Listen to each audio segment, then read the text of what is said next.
I'm trying to get better at this thing that I do when I go visit family, or specifically my mom, or anyone that knows me, any relatives, and they ask me about, wow, so how have you been? How have your travels have been? Because everyone knows I travel, and when I talk about it, because how I feel is gonna naturally come out, and it's difficult for me to mask things.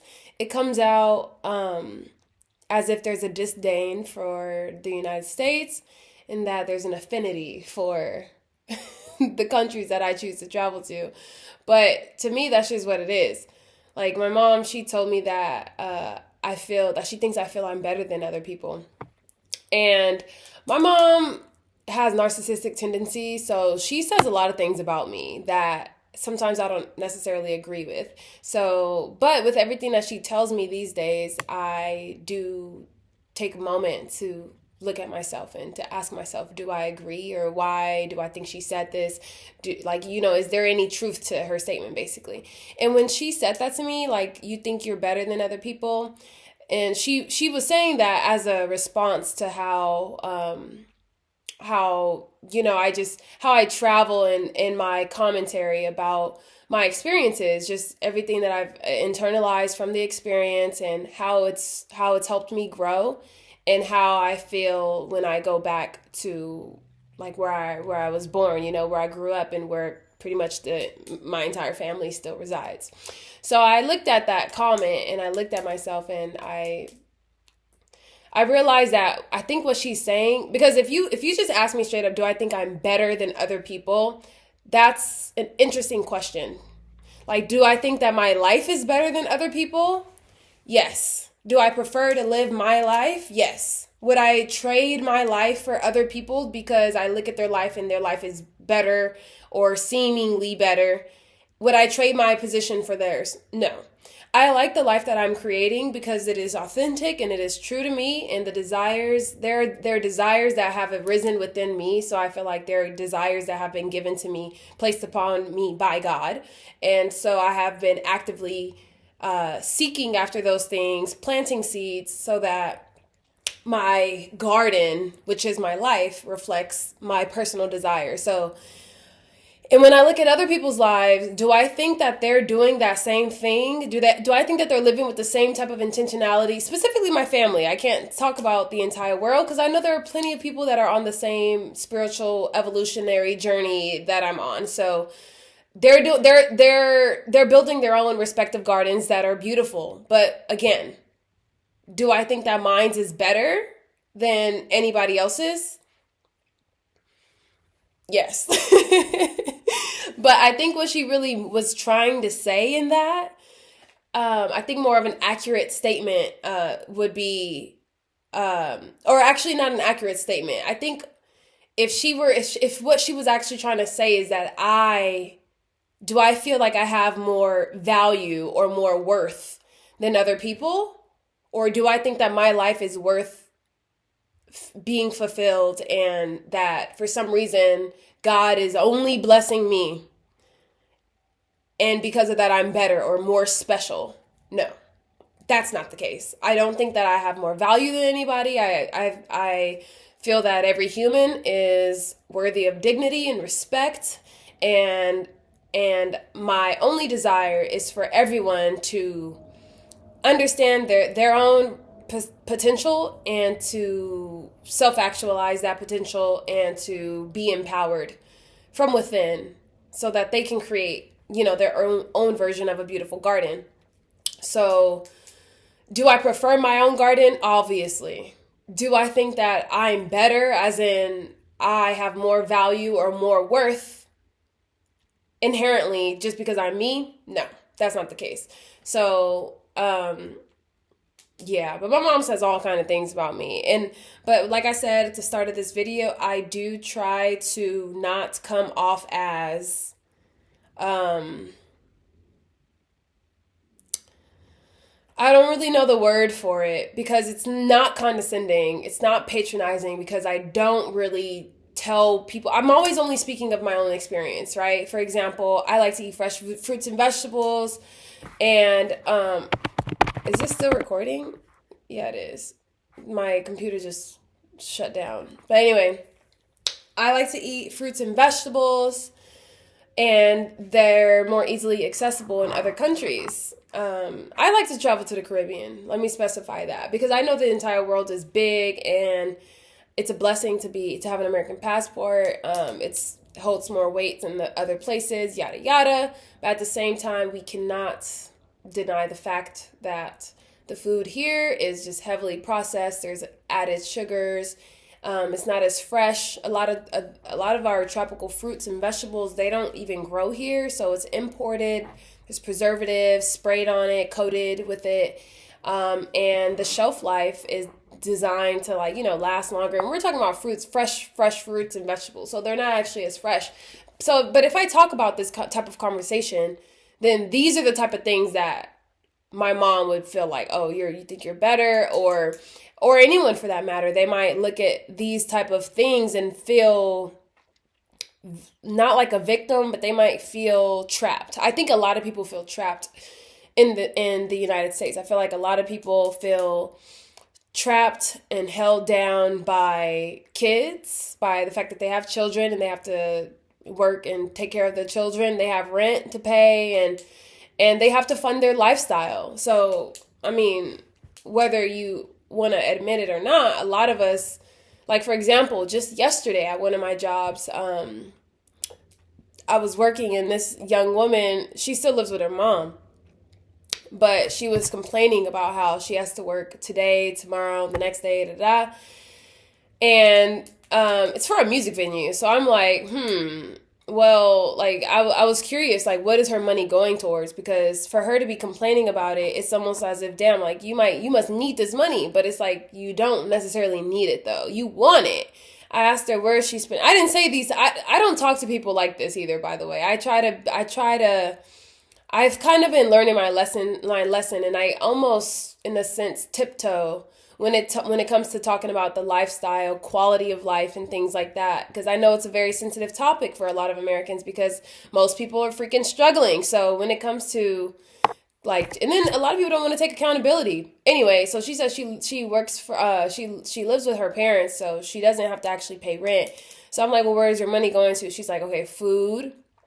Okay, that's valid. She has a car, so it's going towards, gas and whatnot. I don't know if she pays for her car or pays insurance herself. And she said she has like a lot of music streaming services and movie streaming services. And I'm just like, oh, okay, well, those are optional. You know what I mean? Like, a lot of people in a lot of different countries, they don't have that, and they probably don't need it, or no, I mean, nobody needs it, right? We can get entertained in a myriad of other ways or whatever that are free. But, I mean, when you choose to have everything, like if you want Hulu and you want Disney Plus and you want HBO Max and Netflix and et cetera, et cetera, et cetera, of course, these can add up to hundreds of dollars a month if we're being realistic about it. And so that's not something that you should be complaining about. Like, if you don't want to be at work as much, you should look at your spending. But I don't really get too off topic, right? Because that's not what this video is about.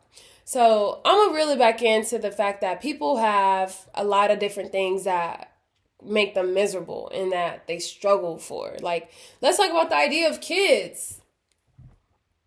Do you want kids? Do I want kids? Not anymore, if I'm being honest. I don't think I want kids anymore. I feel like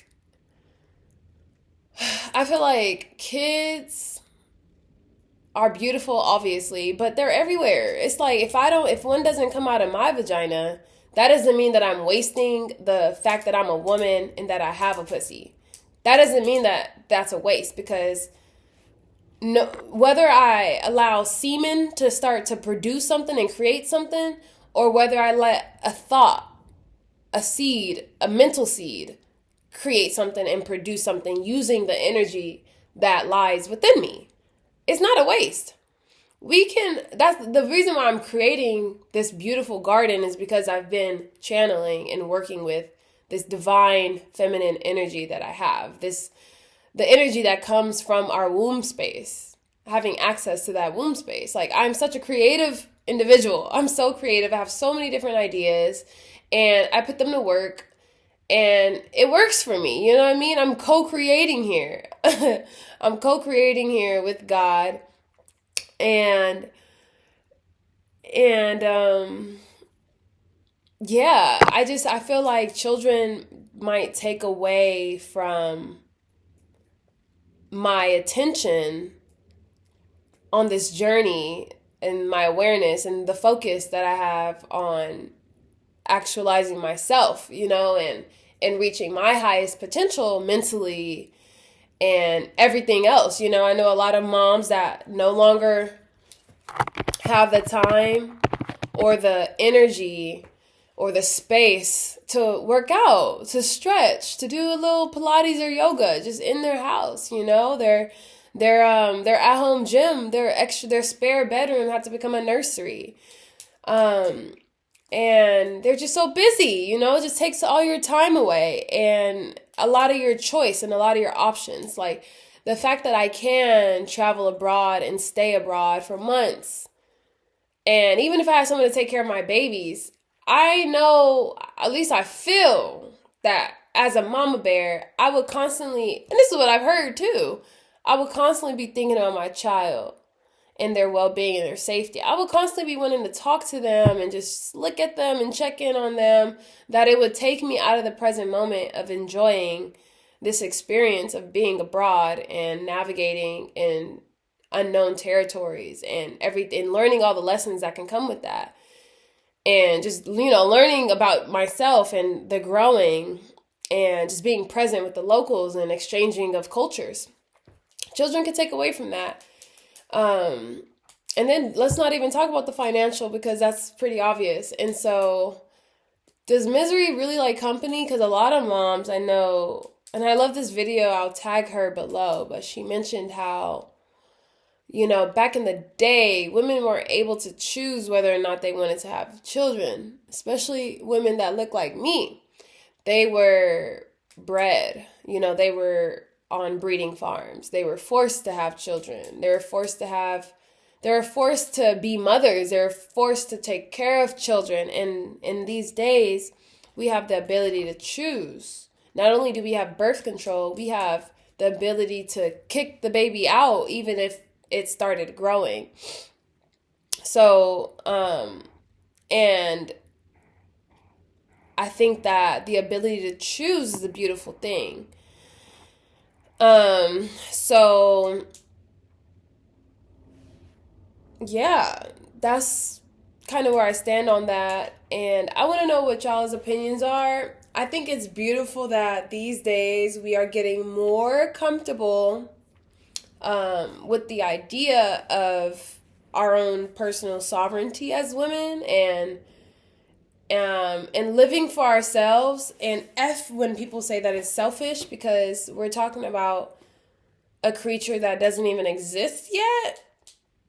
And I know there's the argument of like, okay, well, you know how like Social Security is being paid for by the youth, that, we might throw the economic, like if you look at Japan, what's happening is they have too many elders, and the population is almost like an inverted triangle where there's the youth are at small numbers and the greater percentage of population, and they're older. So, but that's not my obligation. Like, if I feel that my life is supposed to go in a different direction, I'm sorry, you're not going to guilt trip me into having children. It's not my civil duty. Trust me that by not having children, I'm sparing myself of so much energy. I have so much extra energy. And like I said, I'm a visionary. I'm a creative. I have all these ideas of how I can contribute to society. So it allows me to focus on that and my ability to do it in the most efficient, effective way. If I'm distracted, or if my attention is pulled away to take care of this one child, this one individual that will eventually become a part of society, but it's this one individual, you know what I mean? I'm a teacher. I'm a tutor. I'm a teacher. I'm an educator. Naturally, because I'm a student. I'm an eternal student. So it's like I can teach multiple children at once, right? I can speak life into them all at once. I can help them empower themselves all at once and just affect multiple people. When I travel, I see so many different beings, and I pray that I always have like a lasting positive impact, and that I'm used as a vessel, that the Most High uses me to speak messages to whoever it is that I come in contact with. And if I'm cooped up in the house all the time, I'm only coming in contact with an infant. With a toddler. So, and I know a lot of mothers complain about that too. So, I know this is a difficult topic, because even if you're not stuck because of the child, and you're not able to kind of explore your other mediums, you might be stuck just mentally because you've been limited. You've been limited and you have a fear of traveling solo. Like, for me, it comes easy, and I don't know why it comes easy for me, but it just does. Everyone has their own path. And so when I speak highly of my life, and when I'm radiating joy because I'm genuinely pleased with what I've created in my life, it's difficult because I'm speaking that surrounded by folks who don't necessarily like what they are creating, and probably aren't even aware that they have, like, what they're the bed that they're laying in. They are the ones that made it. Like, this is your bed, like, and you are complaining about your own bed, and I'm just like, oh, like, don't you know you can switch this whole thing up if you wanted to, and you don't have to be complaining about it. But that's not my job. I can't change everybody, but I just wanted to make this video because I know that there's 3 types of people. So I always say this, or in my head at least, there's 3 types of people. There's the people that are already self-empowered, right? Self-motivated. They understand that there is a God energy within them, and they can use that creative energy to visualize different things for their world and create different scenarios. They set goals, they go after them, they rinse and repeat, right? Those beautiful people that they don't hate on people, they don't try to pull other people down, because they understand that life is abundant. There's enough for all of us. There's plenty for all of us. The best thing that we can do is help ourselves, because when we help and love ourselves, we naturally want to pour that out into others. So there's no need to tear anybody down, because we understand that that's tearing yourself down, right? So you have those people. You have people that are on the opposite spectrum, which are victims, right? Completely victims that deny accountability. They blame everything on everyone else. They're just victims of circumstance. They're not driving the ship. They're not the captains of their ship. They have a ship, but they just let it's like they've been infested, and then they're just like, oh my God, no, I'm being infested, like, what's going on, like, da da da, and they're blaming the pest instead of trying to control the situation. You know what I mean? Like, there's just people who are gonna hate on everybody. They're miserable, so they want you to be miserable too. They see themselves as a complete individual, and they don't have any regard or respect for other life, because they don't even respect themselves.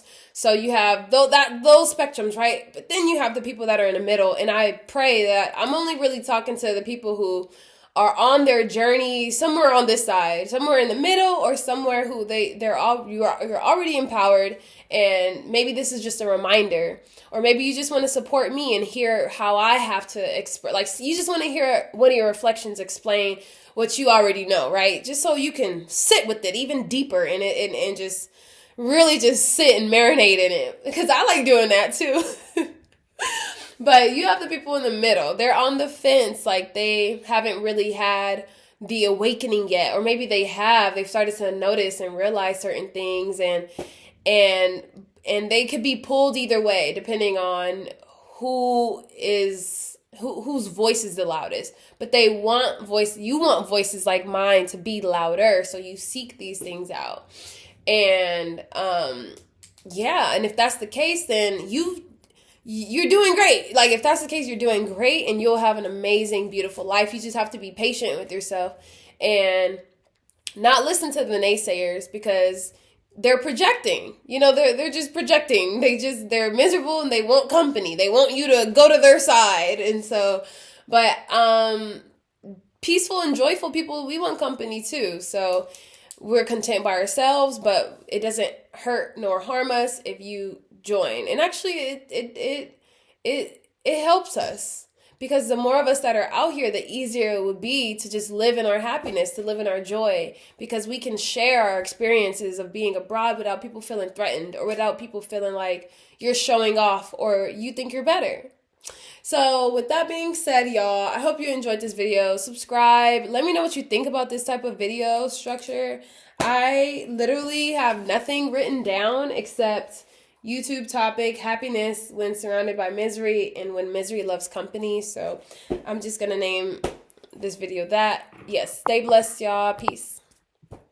Actually, I learned that this is the true peace, which makes sense because it's the two becoming one.